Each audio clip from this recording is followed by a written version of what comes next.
എല്ലാവർക്കും happy Vishu and Vishu ഒക്കെ ആയ സ്ഥിതിക്ക് നമുക്ക് കുറച്ച് പടക്കമൊക്കെ പൊട്ടിക്കണ്ടേ. വിഷുവിന് വീട്ടിൽ പടക്കം പൊട്ടിച്ചിട്ട് കാലങ്ങൾ കുറയായി. എനിക്ക് തോന്നുന്നു ലാസ്റ്റ് ആയിട്ട് പടക്കം വാങ്ങിച്ചത് ഒരു 7-8 വർഷം മുൻപാണ്. ഇപ്രാവശ്യം പട്ടു ഉള്ളതുകൊണ്ടാണ് പടക്കം വാങ്ങിച്ചത്. വീട്ടിലോട്ട് വരുന്ന ടൈമിൽ ഞാൻ കുറച്ച് പടക്കമൊക്കെ വാങ്ങിക്കൊണ്ടാണ് വന്നത്. പക്ഷെ വീടെത്തി കഴിഞ്ഞപ്പോൾ പടക്കം വളരെ കമ്മിയായോ എന്നൊരു സംശയം. രണ്ടാമത് വാങ്ങി വന്നു കഴിഞ്ഞപ്പോൾ പടക്കം ഇച്ചിരി കൂടിപ്പോയോ എന്നായി സംശയം. പിന്നെ ഞാൻ വിചാരിച്ചു അടുത്ത കാലത്തൊന്നും എന്തായാലും ഞാൻ ഇനി പടക്കമൊന്നും പൊട്ടിക്കാൻ പോണില്ല. അപ്പൊ പിന്നെ ഇന്നങ്ങോട്ട് ആസ്വദിക്കാം. സാധാരണ എനിക്ക് പടക്കം പൊട്ടിക്കാൻ വലിയ താല്പര്യമൊന്നും ഉണ്ടാവാറില്ല. കാരണം ഞാൻ മാത്രമേ ഇവിടെ ഭയങ്കര ആവേശമായിട്ട് പടക്കം പൊട്ടിക്കാനൊക്കെ നിൽക്കാറുള്ളൂ. അപ്പൊ കുറച്ചു നേരം കഴിയുമ്പോൾ ബോറടിക്കും. പക്ഷെ ഇപ്രാവശ്യം പട്ടുണ്ടല്ലോ, അതായത് പട്ടുവിന് കുറച്ച് കാര്യങ്ങളൊക്കെ തിരിച്ചറിയാനുള്ള ഒരു പ്രായമായല്ലോ. അപ്പൊ പട്ടുവിന് ഇങ്ങനത്തെ കാര്യങ്ങളൊക്കെ എക്സ്പീരിയൻസ് ചെയ്യാൻ ഭയങ്കര ആവേശമാണ്. ആ ഒറ്റൊരു ആവേശമാണ് എന്റെ ഒരു ആവേശം. അങ്ങനെ പൊട്ടുന്ന സാധനങ്ങളൊന്നും വാങ്ങിച്ചിട്ടുണ്ടായിരുന്നില്ല. ലാത്തിരി, പൂത്തിരി, കമ്പിത്തിരി, മത്താപ്പ് ആ വക കാര്യങ്ങൾ മാത്രമേ വാങ്ങിച്ചിട്ടുള്ളൂ. രാവിലെ ഞാൻ പട്ടുവിന് കുറച്ച് മത്താപ്പ് കത്തിച്ച് കാണിച്ചു കൊടുത്തിട്ടുണ്ടായിരുന്നു എപ്പോ പകലിൽ. അപ്പൊ പട്ടുവിന് ഭയങ്കര ആവേശമായിരുന്നു പടക്കം പൊട്ടിക്കാനായിട്ട്. അപ്പൊ ഞാൻ പറഞ്ഞു വൈകുന്നേരം കത്തിക്കുക, ഈവനിങ് നോട്ട് നൗ എന്നൊക്കെ പറഞ്ഞ് അങ്ങോട്ട് സെറ്റ് ആക്കി വെച്ചിരിക്കുന്നു. വൈകുന്നേരം ആയപ്പോ അടി വെടി പോക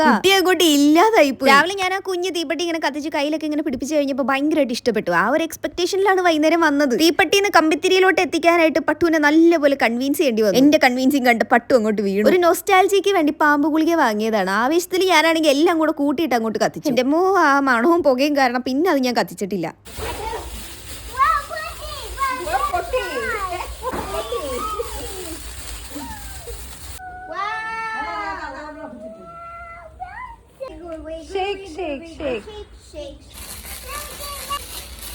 പണ്ടത്തെ പോലെയല്ല, പട്ടുവിന് ഇപ്പൊ ഒടുക്കത്തെ വെയിറ്റ് ആണ്. കുറെ നേരമൊന്നും എനിക്ക് എടുത്ത് നിൽക്കാൻ പറ്റാറില്ല. കലാശക്കൊട്ടിനായിട്ട് ഡാഡി അമ്മൂമ്മയൊക്കെ കമ്പിത്തിരി കത്തിച്ചിട്ട് അങ്ങോട്ട് അവസാനിപ്പിച്ചു. അപ്പൊ എല്ലാവർക്കും ഒന്നുകൂടെ ഹാപ്പി വിഷു. അടുത്ത വീഡിയോയിൽ കാണാം.